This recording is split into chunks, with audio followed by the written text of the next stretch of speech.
first time I heard it, I was 6 years old. At the time, I didn't know the sound would follow me for the rest of my life. It started as a scratching noise beneath my bed. Not loud, not violent, just slow, careful, deliberate, like something down there was testing the wood. I remember lying perfectly still under my blanket, staring at the faint glow of my nightlight across the room. My heart was pounding so hard I could feel it in my throat. Scratch. Pause. Scratch, scratch. My small voice barely worked when I called out, "Mom!" The scratching stopped immediately. Silence flooded the room. A moment later, my bedroom door opened and my mother stepped in, half asleep, hair messy, wearing the oversized sweater she always slept in. "What is it, Daniel?" she asked. "There's something under my bed." She sighed the way parents do when they've heard the same thing 100 times. "There's nothing under your bed." "But I heard it." She walked over anyway, kneeling beside the bed. I watched carefully as she lifted the blanket hanging down and leaned to look underneath. For a few seconds she just stared. Then she stood up. "See? Nothing. Really? Really?" She kissed my forehead. "Go to sleep." She turned off the hallway light and closed the door. For a while, nothing happened. I stared at the ceiling, trying to convince myself I'd imagined it. Then, scratch. This time it was slower, longer, and it was directly under my head. I pulled the blanket over my face. I didn't sleep that night. Kids are told that monsters under the bed aren't real. But no one tells you what to do when you keep hearing them anyway. For years, the scratching continued. Sometimes it happened once a week. Sometimes months would pass with nothing. But it always came back. Always the same pattern. Scratch. Pause. Scratch, scratch. By the time I was 10, I stopped telling my parents about it. The last time I did, my dad laughed. "You've got a mouse," he said. "But it sounds big. Mice in walls echo. Makes them sound bigger." He set traps around my room. The traps never caught anything. But the scratching never stopped either. When I turned 13, the noises started changing. It wasn't just scratching anymore. Sometimes I heard breathing. Slow, wet breathing. Like something exhausted. I remember one night very clearly. The moonlight was shining through my window, casting long shadows across the floor. And the breathing started. Right under me. I froze. Then something brushed the bottom of the mattress. Just once. A long drag. My heart exploded in my chest. I whispered into the darkness. "Hello." The breathing stopped. Silence stretched across the room. Then something whispered back. Not loudly, not clearly, just a faint sound. Almost like words trying to form but failing. I jumped out of bed so fast I nearly broke my ankle. I slept on the couch that night. The next morning my mom asked why. "I think the mouse is bigger than we thought," I told her. She frowned. "We'll call pest control." They came 2 days later. 2 men checked every wall, every vent, every crawl space. After an hour, they gave my parents the same answer. No signs of animals. I stood in the doorway of my room listening. One of the men tapped the underside of my bed frame. Solid. Nothing inside. "Kid's imagination," the other said. I didn't argue. But that night, when the house fell silent again, I heard it. Scratch, scratch, scratch. And this time, something else. A slow laugh. High school made things worse. Because by then, I knew it wasn't an animal. Animals don't whisper. Animals don't laugh. And animals definitely don't speak your name. The first time it said it, I was 16. I had just turned off my lamp when the voice floated up from beneath the mattress. "Daniel." I nearly vomited. I shot up in bed, staring at the floor. "What the hell?" No answer. My hands were shaking. "You're not real," I whispered. For a long time there was silence. Then the voice returned. Soft, patient. "You never look." My blood ran cold. "What?" "You never look under the bed." I grabbed my phone and turned on the flashlight. My heart was slamming as I slowly lowered myself toward the edge of the mattress. Every instinct screamed at me to stop. But I couldn't. I had to know. The light beam crept toward the floor. Then I leaned down and looked under the bed. There was nothing there. Just dust. Old sneakers. and a lost baseball glove. I let out a shaky breath. "You see," I muttered. No answer. For the first time in years, I actually slept. For 3 weeks. Then everything changed. Because the noises came back. But this time they didn't come from under the bed. They came from inside the mattress. The first night I heard it, I thought I was dreaming. A faint shifting sound inside the foam. Like something slowly turning over. I sat up. The sound stopped. I pressed my ear to the mattress. Nothing. "Get a grip," I muttered. But when I lay down again, the shifting returned. Slow. Careful. Right beneath my spine. I slept on the couch again. The next day my dad noticed. "You're too old to be scared of your room. I think something's wrong with the mattress." He laughed. "You mean besides the smell of teenage boy?" "Seriously." He sighed and helped me flip it. Nothing fell out. Nothing looked strange. "See?" he said. "Perfectly normal." But that night, the mattress moved again. And this time something pressed upward. Like fingers. College was my escape. I moved 3 hours away. Different apartment. Different bed. Different life. And for a while, the scratching stopped. I almost convinced myself it had been stress. Sleep paralysis. An overactive imagination. Until the night I heard it again. Scratch. Scratch. I sat up instantly. "No," I whispered. The sound came from beneath the dorm bed. Slow. Familiar. Waiting. My skin crawled. "You followed me?" The scratching stopped.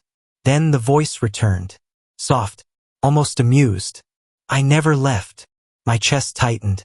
"That's impossible." Silence lingered. Then the mattress dipped slightly beside me. As if something invisible had sat down. And the voice whispered into my ear. "You should have looked deeper."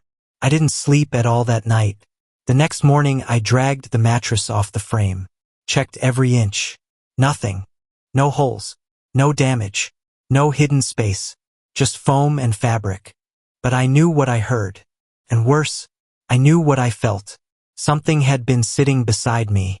Over the next few weeks, the activity escalated. The scratching came every night. Sometimes it circled the bed. Sometimes it tapped the floor. Sometimes the mattress shifted like something crawling inside it. But the voice was the worst. Talked more often now. Never loudly. Always whispering.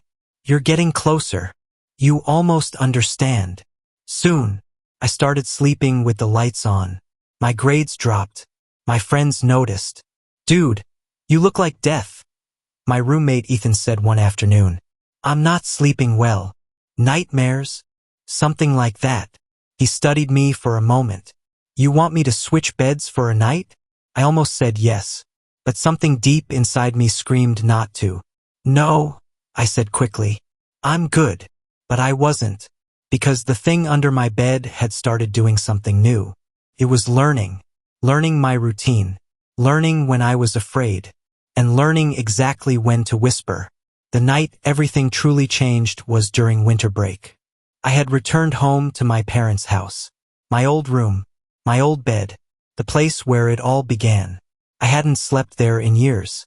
But as soon as I stepped inside, a wave of dread washed over me. The air felt wrong. Heavy. Watching. "You okay?" my mom asked from the hallway. "Yeah," I lied. That night I lay awake staring at the ceiling. Waiting. And at exactly 3:17 a.m., the scratching began again. Louder than I had ever heard it before. Scratch. Scratch. Scratch. Directly beneath the bed frame. My hands trembled. "This ends tonight," I whispered. I grabbed a flashlight. Slowly, carefully, I slid off the mattress. The scratching stopped. The room fell into complete silence. My heart pounded as I crouched beside the bed. The beam of light shook in my hand. For 20 years I had avoided this moment.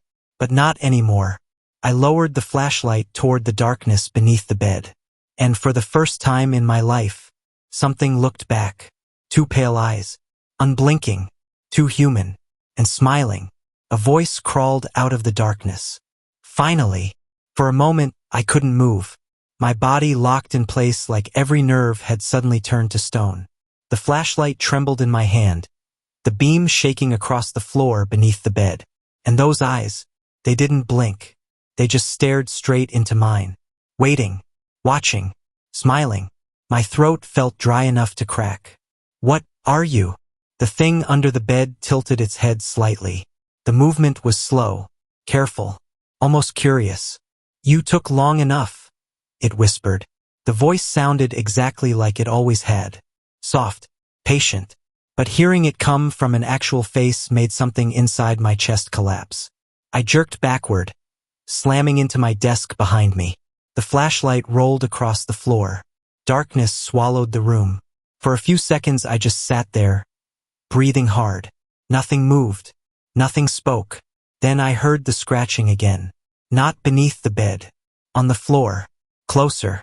Daniel, the voice whispered. I scrambled for the flashlight and pointed it toward the bed again. The space underneath was empty. Completely empty. No eyes. No shape. Nothing. My stomach twisted. Where did you go? I whispered. The answer came from behind me. I moved. I spun around so fast I nearly dropped the flashlight again. The beam landed on the far corner of my room. Nothing. But the voice had been right next to my ear. My breathing grew faster. You're not real. Silence. Then a quiet chuckle. That's what you told yourself.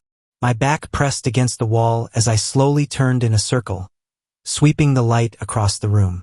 Closet. Desk. Window. Door. Nothing. The house remained silent. My parents slept down the hall, completely unaware. I swallowed hard. If you're real, I said, show yourself. For a moment nothing happened. Then the bed creaked. The mattress dipped slowly downward, as if someone invisible had just climbed onto it. I stared. You're stronger now, the voice said. Stronger. Older minds are easier. The mattress dipped again. Another shift. Another unseen movement. My pulse pounded in my ears. What do you want? The bed creaked once more. Then something pressed into the surface of the mattress. 2 handprints appeared in the fabric, perfectly shaped, indentations where invisible fingers pushed downward. My stomach flipped. Stop! You asked to see. The handprints moved, crawling slowly across the mattress toward me. Each movement pressed deeper into the fabric, like a person walking on invisible knees. Couldn't breathe. Stop! The bed springs groaned. Then suddenly, everything vanished. The mattress returned to normal. The room fell silent again. I stood there shaking, gripping the flashlight so tightly my knuckles hurt. What are you? I whispered. The voice answered from beneath the bed again. Home. I didn't sleep that night, or the next one. By the 3rd day I looked like a corpse. Dark circles hollowed my eyes, and my hands wouldn't stop trembling. My mom noticed immediately. You're pale, she said at breakfast. Did you sleep at all? Not really. You're still scared of that mouse? I stared at my cereal bowl. If only it had been a mouse. Something like that. My dad snorted from behind the newspaper. You're 21, son. I know. You should stop watching horror movies. I almost laughed. If only he knew. That night I tried something different. Instead of lying in bed, I dragged a chair into the middle of the room. I turned on every light, and I waited. Midnight passed. Then 1. Then 2. Nothing happened. For a moment I wondered if it had finally stopped. If confronting it had somehow ended everything. But at exactly 3:17 a.m., the scratching returned. Slow. Deliberate. Directly beneath the bed. Scratch. Scratch. Scratch. My chest tightened. You're back, I said quietly. The scratching paused. Then the voice came again. You called. I didn't call you. You looked. My skin crawled. What does that mean? A pause stretched across the room. Then the voice answered. It means you opened the door. Cold fear crept down my spine. What door? No answer. Just scratching again. But this time the scratching wasn't coming from the floor. It was coming from inside the wood of the bed frame, like claws digging through it. Stop that. The scratching grew louder. Stop! Suddenly the bed frame cracked. A long, thin fracture split across the wood. I jumped back in horror. What the hell? The voice sounded almost pleased. You're beginning to hear me properly. Properly? You spent your life pretending I wasn't there. The fracture widened slowly. A splinter of wood broke loose and dropped to the floor. My breathing became shallow. What are you? This time the voice answered immediately.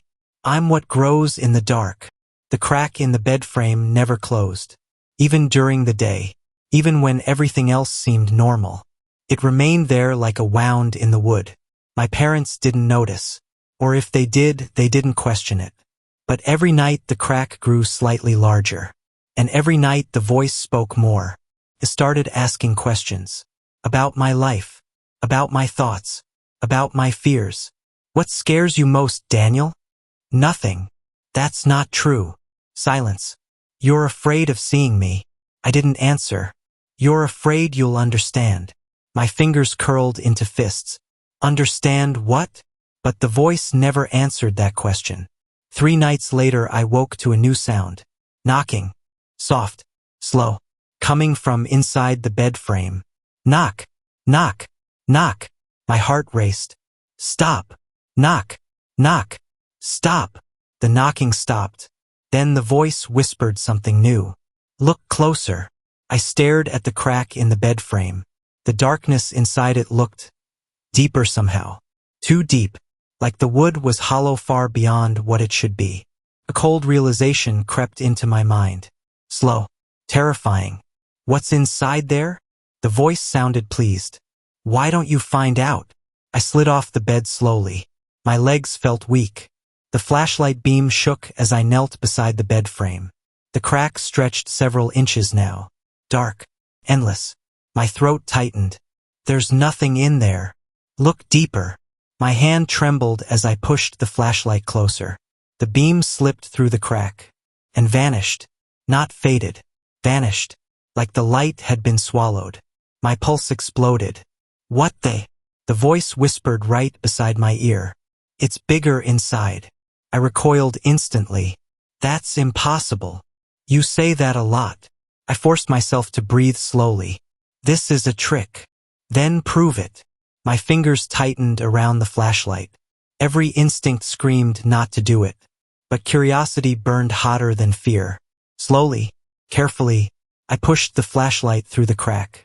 The beam disappeared into darkness. Completely, like it had entered another room. Or another world. My stomach dropped. Where does it go? The voice answered softly. Down. I didn't pull the flashlight back immediately. For a long moment I just held it there, suspended halfway inside the impossible crack.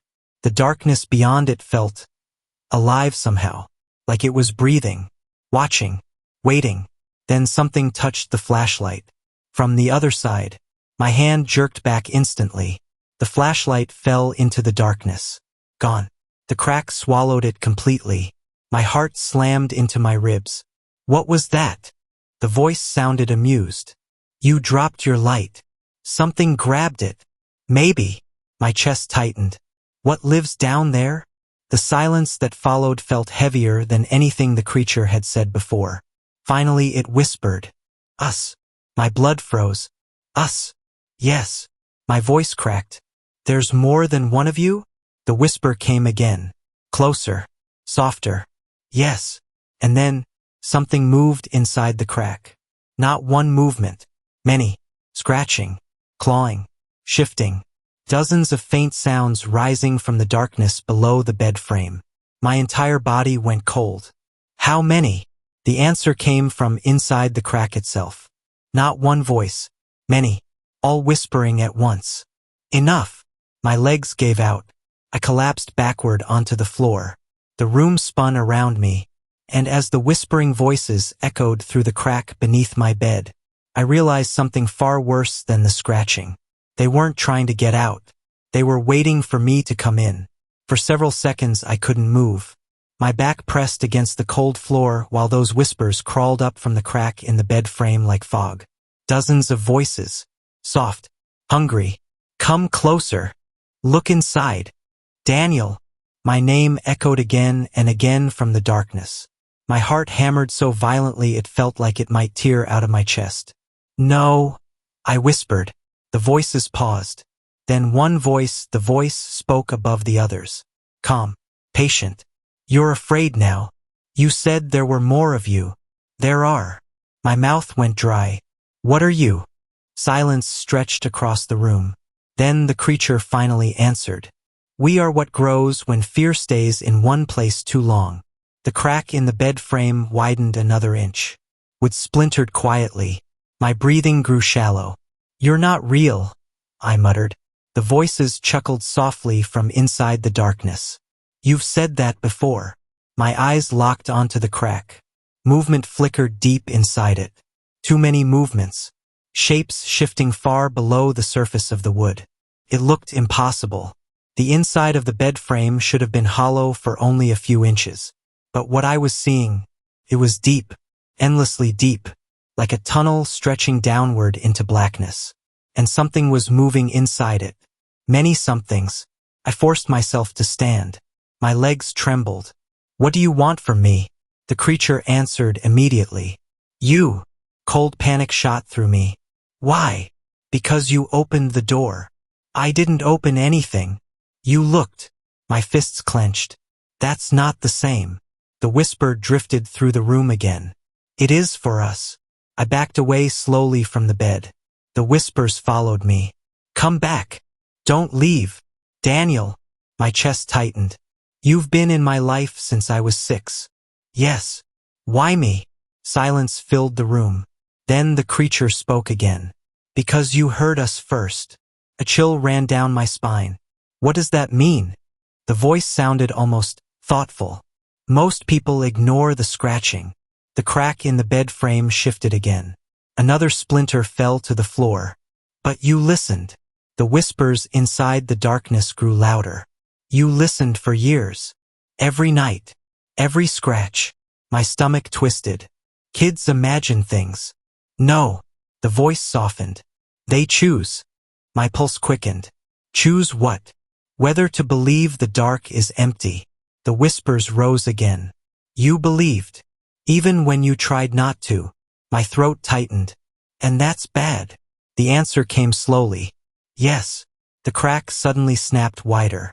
The wood split with a loud crack. I jumped backward. What the hell? The opening in the bed frame was now wide enough to fit my arm through. And the darkness inside it pulsed. Moving. Alive. Something long and thin slid briefly across the opening. The finger. Pale. Too long. It disappeared instantly. My stomach lurched. Stay back, I shouted. The whispers giggled. You're already close enough. I grabbed the chair from the center of the room and shoved it against the bed frame. The wood creaked under the pressure. But the crack kept widening. Slowly. Relentlessly. You can't stop it, the voice said calmly. Watch me. I dragged my dresser across the floor and slammed it against the bed. The crack disappeared behind the furniture. For a moment, the room fell silent. I stood there panting. See, I whispered. Nothing happened. No scratching. No whispering. Just quiet. For the first time in weeks, hope flickered in my chest. Maybe that was all it took. Maybe the creature just needed an opening. Maybe blocking it would stop everything. Minutes passed. Then 10. Then 20. I slowly stepped away from the dresser. Still nothing. My breathing finally began to slow. Maybe you're gone, I muttered. Then something knocked from the other side of the dresser. Knock, knock, knock. My blood froze. The voice returned immediately. You forgot something. My chest tightened. What? You're not the door. Before I could react, the scratching started again. But not from the bed. From the floor. Directly beneath my feet. The wood floorboards trembled. A thin crack began to form along the grain of the wood. My eyes widened. No. The whisper echoed beneath the floor. Yes. The crack slowly split open. Darkness poured from the gap. And with it, hands. Thin. Pale. Too many fingers. They clawed upward through the broken wood like insects breaking out of a shell. I stumbled backward. No, no, no. More hands followed. Then more. Dozens of them. The whispers exploded around the room. Finally, after all these years, you opened it. My back hit the wall.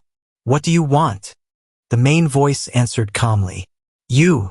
The hands stretched toward me, grasping, hungry. My mind raced. Why me? The creature whispered the truth. Because you believed in us. Cold horror flooded my chest. You're saying, I created you. Silence. Then the voice said softly, yes. The room spun. That's impossible. You fed us every night. With fear. With imagination. With attention. The hands kept crawling upward from the floor. You heard scratching. You imagined something waiting. And every time you believed it, we grew. My entire body went numb. You're lying. The voice chuckled gently. Look around. I did. The cracks in the floor. The bed frame. The darkness stretching downward like a bottomless tunnel. It all felt wrong. Like reality had warped around something unnatural. And then the creature asked a simple question. Have you ever wondered why no one else heard us? My stomach dropped. My parents never heard the scratching. My roommates never noticed the whispers. The pest control workers found nothing. Because it had always been just for me. The hands were halfway out of the floor now. Reaching. Grasping. My mind raced desperately. If I stop believing in you. The whispers paused. Do you disappear? Silence filled the room. Then the creature answered slowly. No. My heart sank. You're real now. The hands stretched closer. You made sure of that. My back slid down the wall. This can't be happening. The whisper came again. It already did. One of the hands grabbed my ankle. Cold. Wet. I kicked violently. Let go. More hands reached for me. My legs. My arms. The whispers screamed with excitement. Pull him down. Bring him home. My heart slammed in my chest. No.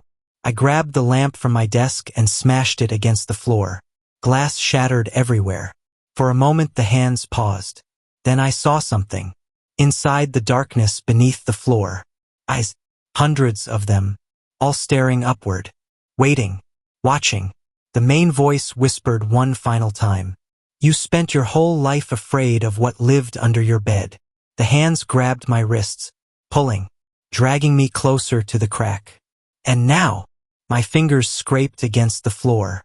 I screamed. Help! But my parents were asleep down the hall. And no one else could hear the things that lived in my fear. The creature finished its sentence. You finally get to see it. My body slid halfway into the darkness. The whispers surrounded me. And the last thing I saw before the black swallowed me were those same pale eyes I had seen under the bed years ago.